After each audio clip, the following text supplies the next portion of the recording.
episode is brought to you by Support the Mountain's Herbal Parasite Cleanse. This formula targets the small and large intestinal tracts and larvae, the most broad-spectrum formula available today. 100% organic, formulated by Dr. Mikio Sankey, author of the Esoteric Acupuncture series. For 10% off your first bottle, visit shopyogahub.com and use the coupon code CLEANSE at checkout. Hello and welcome to YHTV's Flowing into Awareness with visionary and master intuitive Anatara. I'm Christina Suzuma, your host for this show. This is episode 40, Surfing with Words. Learn the flow of language, or the language of flow.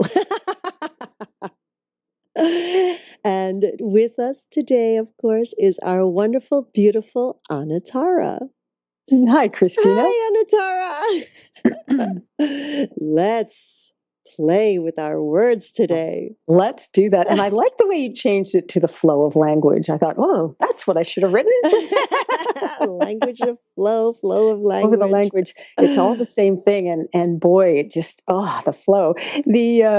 I've been listening more carefully than usual lately to what people say and how that is completely, it's like a replication of what their lives are like, or perhaps their lives are the replication of the language that they use. And I think that it goes both ways. It's a cycle, it's a circle, and I attempt to be very aware of the words that I use, and I am very conscious of the words that I use with clients so as not to turn off or negate even something negative that they say to me. And at the same time, to move it into a more flowing way of expression, a more flowing way of talking about what one wants.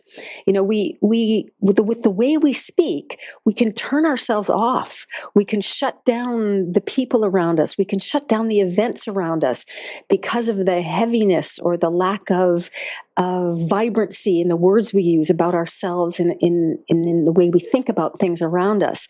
So I was on the west coast of Vancouver Island last weekend, and I was watching the surfers, and you must see a lot of them in Southern California as well. And I watched how they must be very spontaneous with the way the ocean presents itself to them.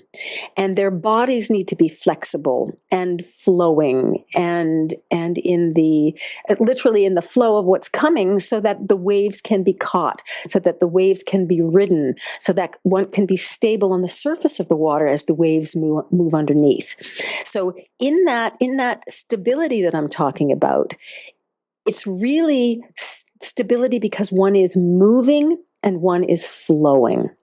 So if we start with body language and we start with the way we hold ourselves, the way we present ourselves, the way we choose to use our arms, our hands, our faces, our legs, that understanding of flow is reflective of the dialogue that we have inside our heads speaking about ourselves, and is therefore representative of and expressive of the language we use to describe ourselves, the language we use to describe the events in our lives. So, surfing with words, how can we surf instead of cutting ourselves off and putting ourselves in a place of limits, of dragging, and of being shut down?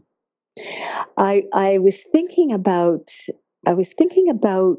people that have a story. We all have stories about ourselves. So thinking about the stories that are about hardship, or the stories that are about something uncomfortable. And every time we repeat one of those stories, such as, oh, I'm just having a terrible day. Look at what happens to me when I say that. I become, I fall down. I become heavy.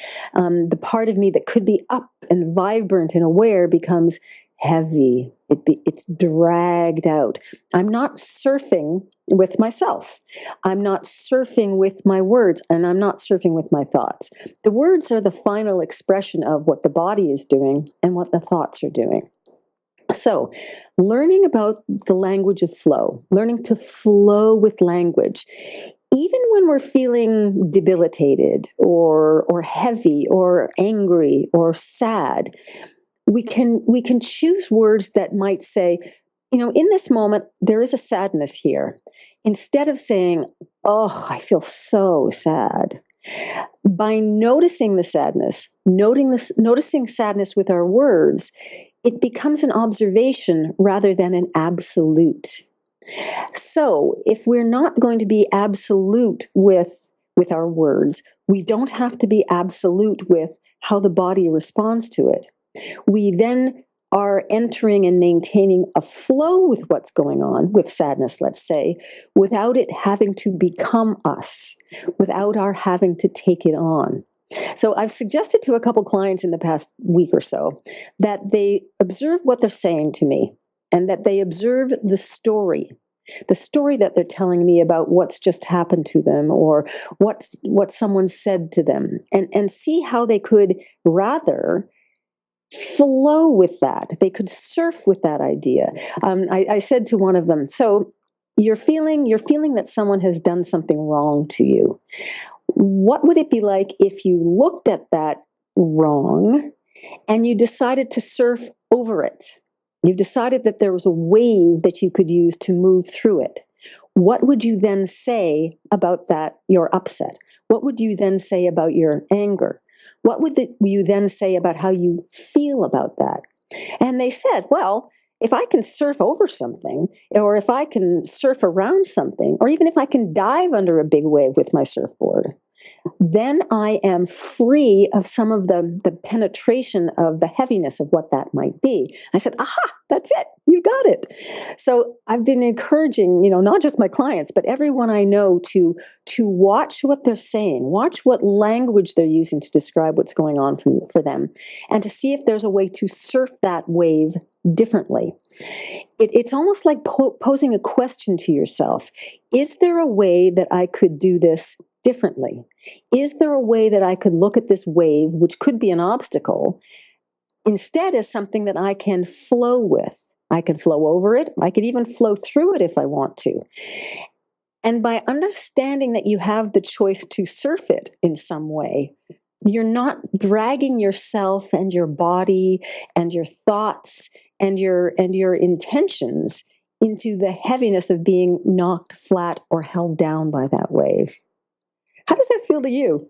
Ooh, I love it. I love it, Anatara, because and funny that you use the metaphor of a wave, because many years ago when I was studying with a lot of the Hawaiian elders, they've always said, "Be conscious of your words, be aware of your words." We have as a society this way of stating, "I am sick. I am tired. I am happy. I am. And the minute you use those words, "I am, so it shall be." Well, you're locked into it then. You're locked into it, right? So your analogy of surfing it or diving under it and coming back up without it completely flattening you. Is wonderful. It's wonderful and is very beautifully articulated the way you've done it. And our words are powerful.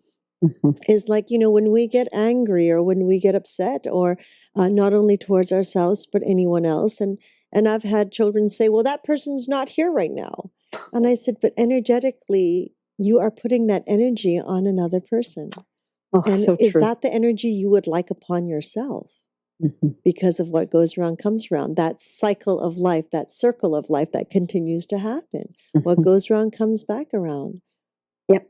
And when we're not surfing, we maintain those heavy elements of everything. Oh, yes. We're locked in. We can't get out of it. Yes. It becomes a situation that is managing us instead of us flowing with it. Mm-hmm. Mm-hmm. And I'm seeing recently a lot of people who are sick. And when they say I'm sick, oh, I have to go to the doctor, or I just got out of the hospital, or whatever it is, they are usually saying, I am not necessarily a victim, but I am a recipient of this. And when we can say there's a way to surf through this, there's a way to surf around it or over it, or be a part of it from a flowing sort of vision. If we have a vision of it as something that's flowing and something that's moving, Mm-hmm. then there is a place for us to move through it. And I think that's the main reflection of this for all of us. There is always a way to move through something. Mm-hmm. You know, we're not subject to what it is seemingly creating for us.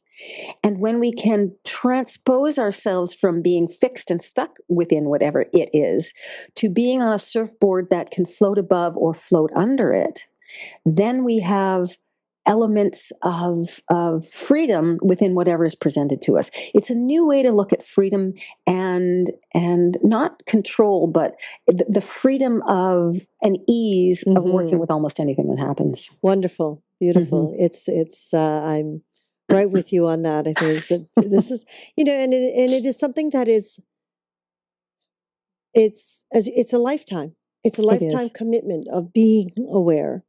And it's not something that you can do and it happens overnight. Incrementally, it begins to unfold, and incrementally. Exactly. And I will say the power this time, the power of it is that you can control how the situations in your life affect you. Absolutely. Just ask yourself, did I surf that wave well? How would I surf it another time? What would I do the next time that's a bit different? Wonderful. And empowering yourself. That's it. Empowering yourself. That's it. Yay. Ooh, what a wonderful segment, Anatara. Really lovely. And I think it's, in this case, it truly is. It's just to do. It's not even to think about it. It's just to do it.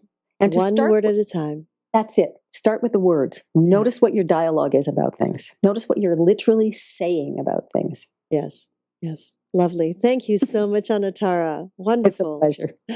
And of course, we'd like to thank each and every one of you for joining us in this new platform of education and information. We're grateful for your continuous support, and we look forward to hearing your feedback on how we can serve you better. You can connect with Anatara by following her on Twitter @Anatara, and of course through her own site, anatara.ca. We would love to hear from you. Your questions, your comments, please write them on the screen and click submit, or you can give us a call at 818-LETS-TALK, 818-LETS-TALK. Be sure to leave your contact information so that we can respond.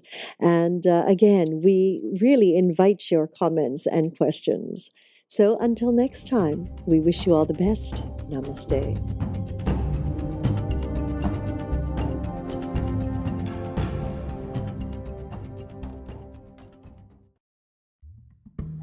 How Tibetan medicine talk about the origin or the cause or the source of human body is, human mind is. Because in school medicine, you say where your body comes from, the zygote, the sperm, the ovum, and all this thing. But when we trace and when we try to look into where your mind comes from, then you're lost. So we tell them clearly. We tell them clearly how Tibetan medicine tells where you are born, how your physical body comes from the previous continent,